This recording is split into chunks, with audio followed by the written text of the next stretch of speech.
So the Holy Bible says, Mary's boy child, Jesus Christ, was born on Christmas Day. கலிலேயாவில் உள்ள நாசரேத் என்னும் ஊரில் தாவீதின் வம்சத்தானாகிய யோசேப்பு என்கிற நாமமுள்ள புருஷனுக்கு நியமிக்கப்பட்டிருந்த ஒரு கன்னிகையின் இடத்திற்கு காப்ரியேல் என்னும் தூதன் தேவனாலே அனுப்பப்பட்டான்.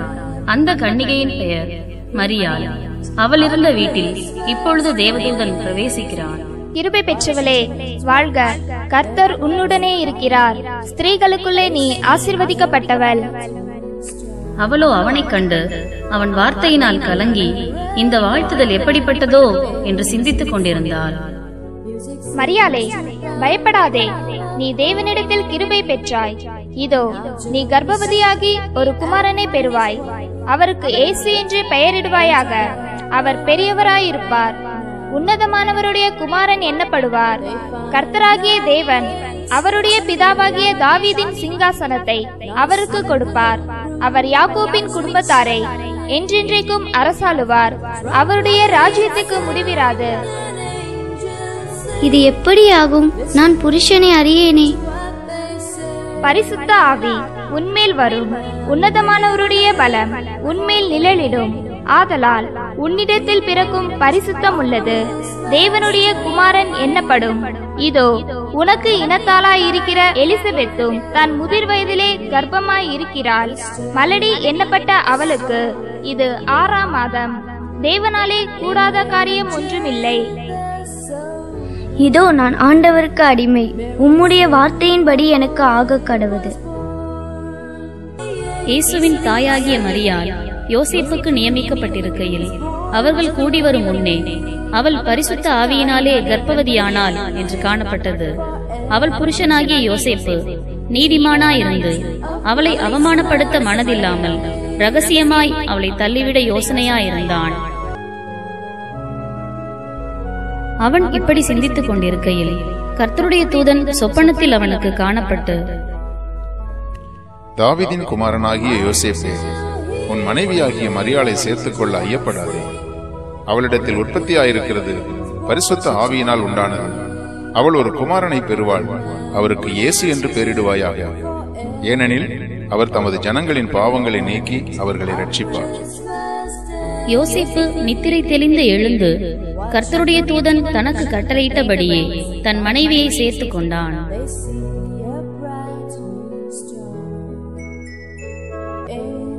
அந்நாட்களில் உலகமெங்கும் குடிமதிப்பு எழுதப்பட வேண்டும் என்று அகஸ்தராயனால் கட்டளை பிறந்தது.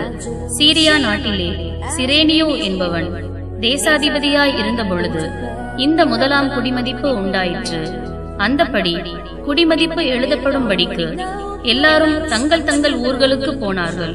அப்பொழுது யோசேப்பும் தான் தாவீதின் வம்சத்தானும் குடும்பத்தானுமாய் இருந்தபடியினாலே தனக்கு மனைவியாக நியமிக்கப்பட்டு கர்ப்பவதியான மரியாளுடனே குடிமதிப்பு எழுதப்படும்படி கலிலேயா நாட்டில் உள்ள நாசரேத் ஊரிலிருந்து யூதேயா நாட்டில் உள்ள பெத்லகேம் என்னும் தாவீதின் ஊருக்கு போனான்.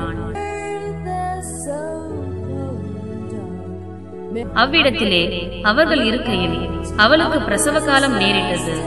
அவள் தன் முதற் பேரான குமாரனை பெற்று சத்திரத்திலே அவர்களுக்கு இடமில்லாதிருந்தபடியினால் பிள்ளையை துணிகளில் சுற்றி முன்னணியிலே கிடத்தினார்.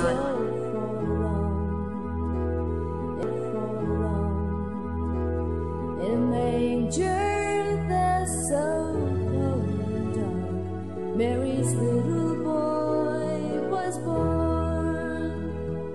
From now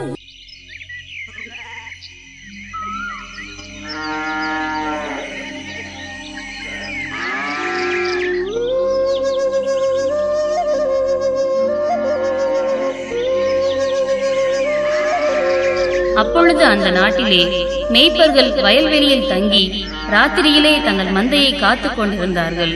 அவ்வேளையில் கர்த்தருடைய தூதன் அவர்களிடத்தில் வந்து நின்றான். கர்த்தருடைய மகிமை அவர்களை சுற்றிலும் பிரகாசித்தது. அவர்கள் மிகவும் பயந்தார்கள்.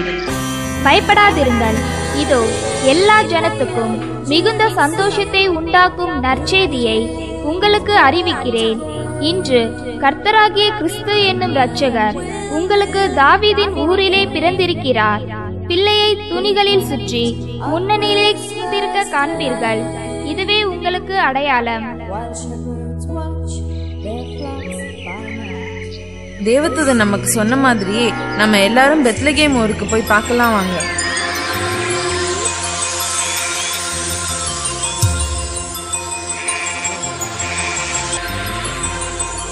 ஏரோது ராஜாவின் நாட்களில் யூதேயாவில் உள்ள பெத்லகேமிலே இயேசு பிறந்த பொழுது கிழக்கிலிருந்து சாஸ்திரிகள் எருசலேமுக்கு வந்து, யூதருக்கு ராஜாவாக பிறந்திருக்கிறவர் எங்கே? கிழக்கிலே அவருடைய நட்சத்திரத்தை கண்டு அவரை பணிந்து கொள்ள வந்தோம் என்றார்கள். அப்பொழுது ஏரோது கிறிஸ்துவானவர் எங்கே பிறப்பார் என்று அவர்களிடத்தில் விசாரித்தான்.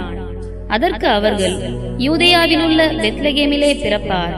அதேனென்றால், யூதேயா தேசத்தில் உள்ள பெத்லகேமே, யூதாவின் பிரபுக்களில் நீ சிறியதல்ல. என் ஜனமாகிய இஸ்ரவேலை ஆளும் பிரபு உன்னிடத்திலிருந்து புறப்படுவார் என்று தீர்க்கதரிசியினால் எழுதப்பட்டிருக்கிறது என்றார்கள்.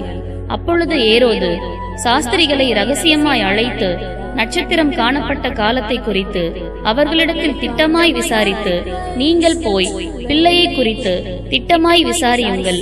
நீங்கள் அதை கண்ட பின்பு நானும் வந்து அதை பணிந்து கொள்ளும்படி எனக்கு அறிவியுங்கள் என்று சொல்லி அவர்களை பெத்லகேமுக்கு அனுப்பினான். ராஜா சொன்னதை அவர்கள் கேட்டு போகையில், இதோ அவர்கள் கிழக்கிலே கண்ட நட்சத்திரம் பிள்ளை இருந்த ஸ்தலத்திற்கு மேல் வந்து நிற்கும் வரைக்கும் அவர்களுக்கு முன் சென்றது. அவர்கள் அந்த நட்சத்திரத்தை கண்டபோது மிகுந்த ஆனந்த சந்தோஷம் அடைந்தார்கள்.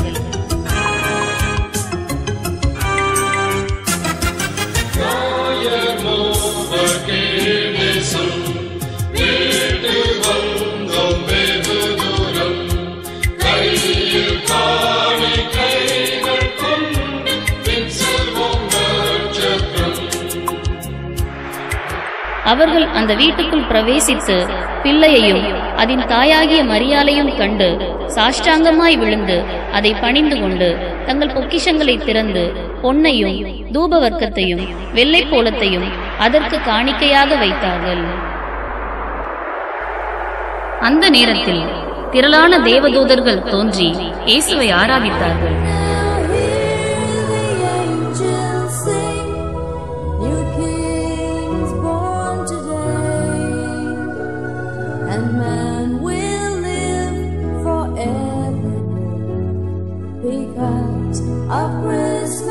உன்னதத்திலிருக்கிற தேவனுக்கு மகிமை, பூமியிலே சமாதானம், மனுஷர் மேல் பிரியமும் உண்டாவதாக. உன்னதத்திலிருக்கிற தேவனுக்கு மகிமை, பூமியிலே சமாதானம், மனுஷர் மேல் பிரியமும் உண்டாவதாக. உன்னதத்திலிருக்கிற தேவனுக்கு மகிமை, பூமியிலே சமாதானம், மனுஷர்